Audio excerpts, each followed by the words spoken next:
హైదరాబాద్ నగరంలో దాదాపు ఒక 10 సంవత్సరాల నుంచి వడ్డీ లేని రుణాలకు సంబంధించిన అంశాన్ని పూర్తిగా మర్చిపోయారు.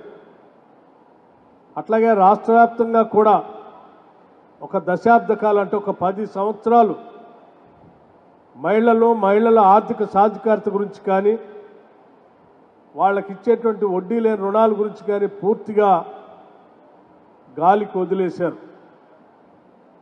ఆనాటి కాంగ్రెస్ ప్రభుత్వం ఇందిరమ్మ రాజ్యంలో మొదలుపెట్టినటువంటి ఈ వడ్డీ లేని రుణాల కార్యక్రమాన్ని తిరిగి ఇందిరమ్మ రాజ్యం ప్రజాప్రభుత్వం వచ్చిన తర్వాత తిరిగి ఈ కార్యక్రమాన్ని చేపట్టి రాష్ట్ర వ్యాప్తంగా ఉన్నటువంటి మహిళలందరినీ కూడా పెద్ద ఎత్తున ఈ డ్వాక్రా సంఘాల్లో సభ్యురాళ్లుగా చేర్పించడమే కాకుండా వారందరి చేత పెద్ద ఎత్తున వ్యాపారాలు చేపించాలని, కనీసం 1 కోటి మందిని కోటీశ్వరులు చేయాలని ఈ రాష్ట్ర ప్రభుత్వం ముఖ్యమంత్రి రేవంత్ రెడ్డి గారి నాయకత్వంలో ఉన్నటువంటి ప్రజాప్రభుత్వం యావత్ క్యాబినెట్ అంతా కూడా ఆలోచన చేసి ఈరోజు అమలు చేస్తూ ముందుకు పోతా ఉన్నాం.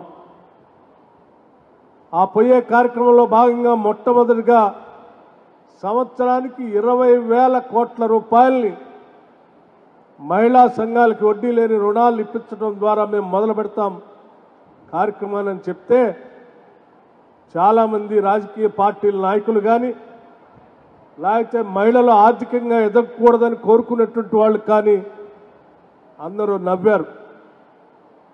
కానీ మేము సంకల్ప బలంతో ఈ శాఖను చూస్తున్నటువంటి సీతక్క గారు ప్రత్యేక దృష్టి సారించి సంబంధిత అధికారులను కూర్చోబెట్టుకొని కేవలం 20,000 కోట్లే కాదు, అవసరమైతే దాన్ని దాటదామని కూడా చెప్పి మొదటి సంవత్సరంలోనే 21,632 కోట్ల రూపాయలు ఈ రాష్ట్రంలో వడ్డీ లేని రుణాల్ని మహిళలకి పంపిణీ చేసి ఒక రికార్డుని సృష్టించారు. ఇది కాంగ్రెస్ ప్రభుత్వం యొక్క సంకల్పం.